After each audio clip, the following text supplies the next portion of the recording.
Une mère a emmené sa fille chez le gynécologue, soupçonnant que celle-ci pourrait être enceinte. Au début, le ventre de la jeune fille n'était que légèrement gonflé. Mais très vite, il a grossi au point qu'elle ne pouvait même plus enfiler son pantalon le plus ample. Sa mère l'a réconfortée en lui disant que c'était peut-être juste une indigestion.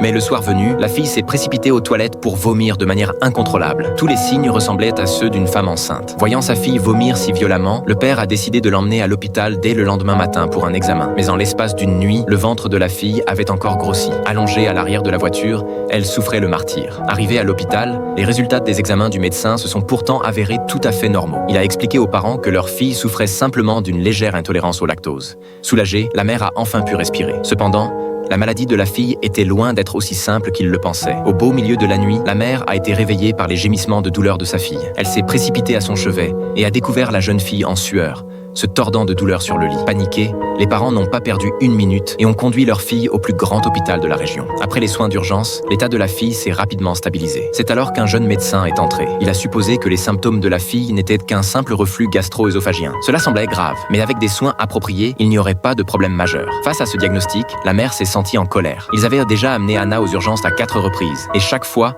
le diagnostic était un reflux œsophagien, sans la moindre amélioration. Furieuse, elle a exigé de changer de médecin, sinon elle ne partirait pas. Le lendemain matin, le médecin a fait venir un spécialiste pédiatrique. Il a pu confirmer qu'Anna souffrait d'une obstruction abdominale et que certaines parties de ses intestins étaient nouées. Sans une intervention chirurgicale rapide pour nettoyer, sa vie pourrait être en danger. Mais cette opération était terrifiante. Il fallait insérer un tube dans l'estomac par les narines pour aspirer. Le père, retenant sa douleur, a maintenu fermement le corps de sa fille, tout en l'encourageant à tenir bon. La mère, à côté, pleurait le visage dans les mains. Après le nettoyage gastro-intestinal, Anna était hors de danger. Cependant, l'expert a informé les parents que l'enfant souffrait d'une maladie de motilité intestinale anormale, pour laquelle il n'existait actuellement aucun traitement médical. Ne pouvant pas digérer la nourriture, elle ne pouvait s'alimenter que par le nez. Elle devait également prendre des antidouleurs tous les jours, car la douleur causée par l'enchevêtrement des intestins était inimaginable. La mère, refusant d'abandonner le traitement de sa fille, a découvert après des recherches que le meilleur spécialiste pédiatrique du pays se trouvait à Boston. Mais il y avait tellement de gens qui voulaient le consulter qu'il était impossible d'obtenir un rendez-vous. Désespérée,